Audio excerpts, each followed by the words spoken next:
À l'automne 1988, Gilles Naudet et sa compagne Anne-Sophie Vandamme, un jeune couple de 25 ans qui vivent à Saint-Mandé, en Val-de-Marne, décident de profiter du long week-end de la Toussaint pour partir à la campagne.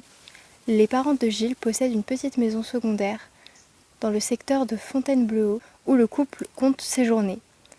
C'est donc le lundi 31 octobre 1988 qu'ils partent avec leur chien Dundee.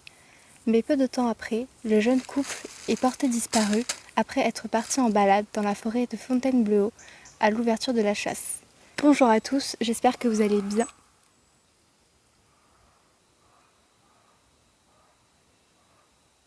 Aujourd'hui, on se retrouve dans une nouvelle vidéo True Crime, la deuxième du mois.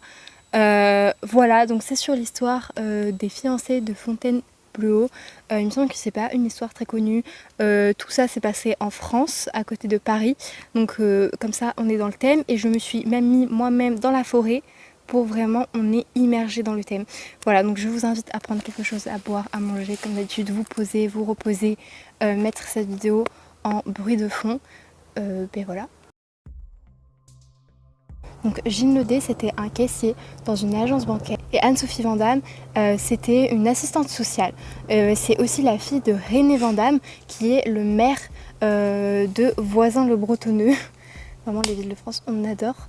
Et du coup, ce couple-là, ils avaient tous les deux 25 ans et ils avaient pour projet de bientôt se marier et ils venaient justement d'adopter leur petit chien qui était un chien berger blanc des Pyrénées qu'ils ont appelé Dundee. C'est dans la matinée que le couple gare sa Peugeot 304 blanche sur un parking en bord de la nationale. Dundee, leur chien, les accompagne. Tous les trois s'aventurent alors sur le sentier balisé du GR11, puis disparaissent. À la nuit tombée, sans nouvelles, les parents de Gilles commencent à s'inquiéter. Particulièrement la mère de Gilles, donc Madame Naudet, a tout de suite eu le pressentiment qu'il était arrivé quelque chose de grave à son fils et à sa petite amie. De plus, ils étaient attendus à un dîner chez des amis à Paris et ils ne sont jamais venus à ce repas, donc plutôt suspect. La gendarmerie est alors prévenue, mais puisqu'il n'y a aucun accident qui a été signalé, ils demandent à la famille de se calmer et que ce n'est peut-être rien de grave. Mais 48 heures plus tard, le couple n'étant toujours pas revenu, ça commence à devenir plutôt inquiétant. C'est alors le 2 novembre qu'une première battue composée de 200 hommes est organisée le long du GR11. Mais malheureusement, on ne retrouve aucune trace du couple malgré tous les efforts qui sont déployés pour pouvoir les retrouver, ni de leurs chiens. 2 jours plus tard, il y a alors d'impressionnants renforts qui s'ajoutent au dispositif. On a plus de 600 hommes, un hélicoptère ainsi que la garde républicaine qui cherche au plus de 30 km aux alentours du lieu-dit où le couple s'est évaporé, mais toujours rien. Il y a des chasseurs qui étaient présents le jour de la disparition du couple, il y a aussi des cueilleurs des champignons qui étaient là.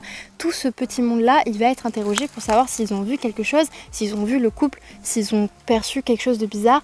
Mais il y a même les armes des chasseurs qui sont inspectées, mais aucun d'eux n'a perçu quoi que ce soit.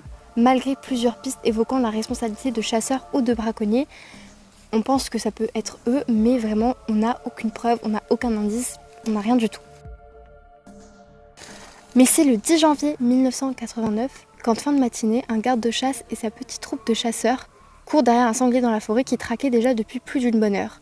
Le petit chien qui les accompagnait a senti alors quelque chose et le garde de chasse qui était présent a vite remarqué une basket blanche qui dépassait des feuillages et c'est là qu'il a découvert les cadavres du jeune couple ainsi que de leur chien. Apparemment, Gilles Naudet, il aurait été tué de 3 balles dans la tête et d'une dans la nuque, sa compagne de 2 dans la tête et achevée elle aussi d'une balle dans la nuque, et leur chien, il aurait été frappé par un coup placé dans l'épaule et il est mort lui aussi. Les tirs des balles qu'on a retrouvées, ça a été tiré par 2 armes différentes, dont l'une qui était un calibre de 22 longs rifles et ce n'est pas une arme de chasse autorisée normalement. Déjà là, il y a quelque chose qui cloche. La mère de Gilles, elle va dire que comment les corps sont, c'est très bizarre. Elle dit que c'est comme si l'anorak que portait son fils était propre et il sortait genre du pressing, alors que ça fait déjà plusieurs jours qu'ils ont disparu et le gars il est tout propre sur lui et du coup elle trouve ça assez bizarre, mais il n'y a pas que ça. L'état des corps sont très bien conservés,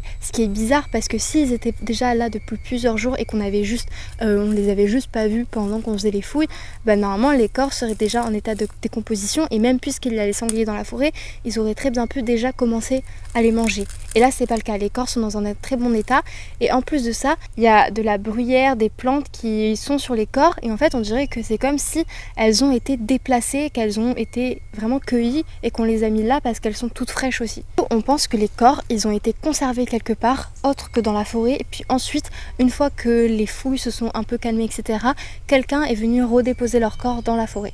On pense aussi qu'il y aurait 2 tueurs, et puis on pense que la cause de la mort, ça peut être puisque le moment où ils sont venus se balader en forêt, c'était le moment où la chasse venait d'être ouverte. L'enquête va alors s'orienter sur la piste d'un accident de chasse suivi d'un homicide ou le geste de braconnier qui aurait voulu éliminer des témoins gênants. Donc soit en gros c'est des chasseurs qui sont passés par là, qui les ont tués sans le vouloir et qui ont paniqué, ils ont fait ce qu'ils ont pu, ou alors c'est des braconniers qui ont été surpris par eux et du coup ils ont voulu les éliminer pour pas qu'ils les dénoncent à la police puisque le braconnage est interdit.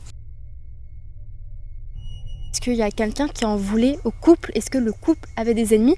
Malheureusement ou heureusement, ils n'ont vraiment pas d'ennemis.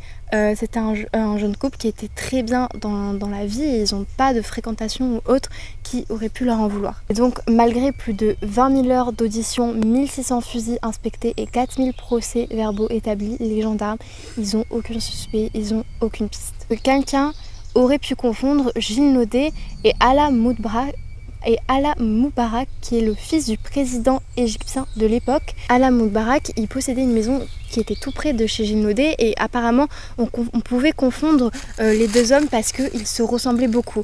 Et c'est vrai que quand on voit les photos, ces 2 hommes qui se ressemblent beaucoup. On aurait pu vouloir supprimer Alla, mais parce qu'à ce moment-là, il n'était pas trop apprécié du gouvernement égyptien, enfin des Égyptiens en général, et du coup peut-être que quelqu'un l'aurait confondu avec Gilles Naudet, mais après quelques recherches, on sait que Alla n'était pas dans la région à ce moment-là. 10 ans plus tard. En 1999, après 10 ans d'enquête, qu'un appel téléphonique met les gendarmes sur la piste de 3 braconniers, dont Cédric, un jeune homme de 27 ans qui était mineur au moment des faits et qui donc était âgé de 17 ans. Il reconnaît être coupable du double meurtre qu'il aurait réalisé avec son père et un de ses amis nommé Marcel. Cédric pratique la chasse et le braconnage avec son père depuis l'enfance et collectionne les armes. Chez lui se trouve d'ailleurs une carabine de calibre 22 long rifle qui correspondait à l'arme du crime. Il se passionne aussi de criminologie qu'il étudie à la faculté de Montpellier. Il est donc interpellé en février 1999 et il passe aux aveux et implique aussi son père et l'ami de son père. L'affaire donc semble enfin avancer. C'est au moment du procès de Cédric que tout s'écroule. Depuis sa garde à vue, lors de laquelle il a donné 4 versions différentes, qui se mêlent parfois et qui se contredisent, dont une où il dit qu'il a tiré sur des ombres qui auraient pu être humaines. Il donne aussi des détails troublants sur les vêtements des victimes. Mais finalement, devant le juge d'instruction, il revient sur ses aveux et il dira aussi que ces aveux, ils ont été forcés par les gendarmes et que ces derniers l'ont même violenté pour qu'il force à avouer des choses qu'il n'aurait pas forcément commises.